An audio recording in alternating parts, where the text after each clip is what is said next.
Cube Radio. Les affaires publiques n'ont plus de secret pour lui. Il analyse l'actualité. Il sépare les faits des rumeurs. Il n'a qu'une seule parole, celle que vous entendez. Alexandre Dubé. Il y a encore une pandémie dans nos écoles. Une pandémie d'anxiété, de détresse chez les jeunes et chez leurs parents. Ça, c'est l'avis d'une pédiatre qui est citée dans le journal, Valérie Labbé. Et ce constat-là se traduit notamment dans le nombre de jeunes de 17 ans et moins à qui on a prescrit des antidépresseurs. Question de soulager ces problèmes d'anxiété. Si on regarde quelques chiffres, en 2022, on est à près de 8200 jeunes de 17 ans et moins qui ont reçu une prescription. C'est une augmentation de 10 % comparativement à l'année précédente. Et un des problèmes, c'est l'accès aux soins de première ligne. Avez-vous essayé de voir un psychologue récemment? Un psychiatre? On va vous le dire, bonne chance. Et surtout, si vous êtes dans une région éloignée, ben là, les délais, c'est encore plus long. C'est épouvantable.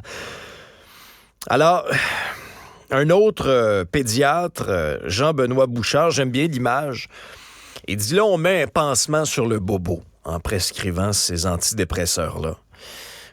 Il y a une tendance qui est inquiétante dans nos écoles actuellement, mais il y a quand même des mesures qui sont mises en place par certains établissements qui viennent donner un coup de main. Et je pense à ce qui se passe dans une école de Québec, l'école Saint-Michel dans le quartier Sillery, où il y a une initiative qui vise à contrer l'anxiété chez les jeunes qui vraiment semble fonctionner. On fait des exercices de respiration et de méditation. Il y a une intervenante, Sophie Paquette, qui, justement, a instauré une technique. C'est intéressant. On invite les jeunes à se plonger dans leur imaginaire, de se construire une cabane dans leur tête où ils se sentent bien, faire des exercices de respiration. Et l'Association des médecins psychiatres du Québec, d'ailleurs, puis ça, c'est une doléance qui date de 2019, là, c'est pas rien. On voulait introduire un cours d'éducation à la santé mentale dans les écoles.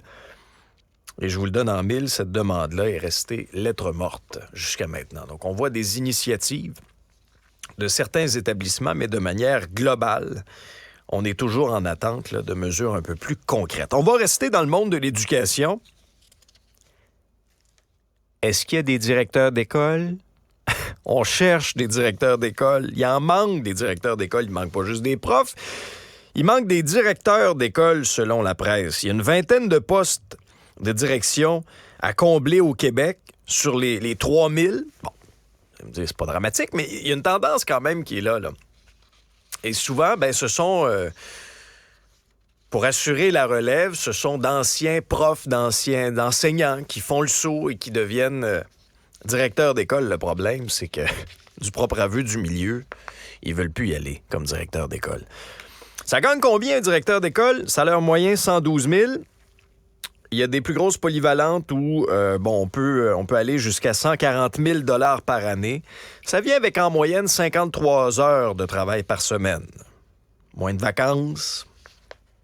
On dit qu'on doit améliorer certaines conditions de travail pour attirer les candidats. Il y aura d'ailleurs une campagne de publicité à la télé, à la radio et sur le web qui sera lancée au cours des prochains jours. La question d'essayer de rendre le milieu attirant. Toujours dans la presse, puis ça, c'est un fléau. Puis à mon avis, c'est une vraie farce. La facilité avec laquelle les détenus se font livrer toutes sortes de choses pratiquement directement à la fenêtre de leur cellule. On parle de drogue, de cellulaire, d'armes. Écoutez bien ça. Pénitencier de Cowansville, on a des chiffres.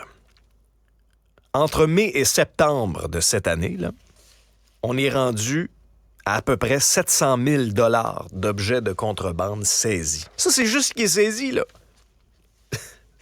Oubliez ça, il y en a qui réussissent à passer à travers les mailles du filet. On parle de toutes sortes de choses. 49 téléphones cellulaires, des bagues de tabac, du hashish, de la marijuana, de la coke, des comprimés de méthamphétamine, des armes. Je voyais des photos, là, des espèces de lames en céramique là, qui peuvent très bien servir pour poignarder quelqu'un. Quand est-ce qu'on va entendre le cri du cœur des syndicats qui répètent, c'est pas la première fois qu'on l'entend, puis pas juste du côté de Cowansville, là. Essentiellement, ce qu'on dit, c'est qu'on est au Moyen Âge. On se fait, là, rire en pleine face par ces organisations criminelles-là. Les systèmes ne sont pas adéquats. On réclame un système de détection de drones, et on racontait... Mike Bolduc, lui, est affilié à la CSN, Syndicat des agents correctionnels du Canada. Il dit que le système est tellement archaïque qu'il n'est pas capable de faire la différence entre un drone et un oiseau. Ça va bien. C'est ça dans nos prisons. Puis vous comprenez que lorsqu'on rentre des quantités de drogue comme ça à l'intérieur des murs de la prison, ça crée de l'instabilité. Iriez-vous, vous autres, comme agents correctionnels dans une prison dans ce contexte-là? Pas sûr. Je pense pas que j'irais, moi. Je pense pas que j'irais. Mine de rien, l'hiver s'en vient. Températures refroidissent. Les trottoirs à Montréal et les stationnements. Vous savez, c'est glacé parfois. Il y a une étude intéressante de la santé publique qui nous apprend que 14 000 chutes sont survenues entre 2016 et 2020. Et là-dessus, il y a 63 % des cas, on a dû envoyer la personne à l'hôpital parce que les blessures nécessitaient, et selon Piéton Québec, dans le journal, on dit que c'est juste la pointe de l'iceberg, là. La plupart des gens impliqués dans ces chutes-là, 50 ans et plus, la réhabilitation est très, très longue. Parlez-en à Marie-Lou Fournier, une dame de 71 ans de Montréal qui est tombée sur un trottoir glacé, s'est fracturé la cheville, le tibia, le péroné, a dû faire une longue réhabilitation à ses frais. Et elle n'est pas sortie du bois non plus. Ce qu'on rappelle, c'est que la Ville a un rôle à jouer en épandant des abrasifs sur les trottoirs. Les commerçants aussi. Faut pas oublier les commerçants. Parce que des fois, ces chutes-là surviennent dans les entrées de commerçants. À la Ville de Montréal, Philippe Sabourin dit « Applaudir l'initiative de la santé publique. La Ville dépense 187 millions en déneigement pour 190 cm de neige.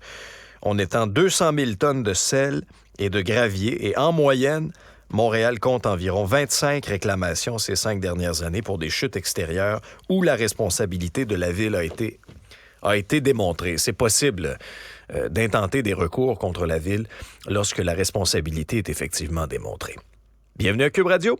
Voici votre nouvel épisode.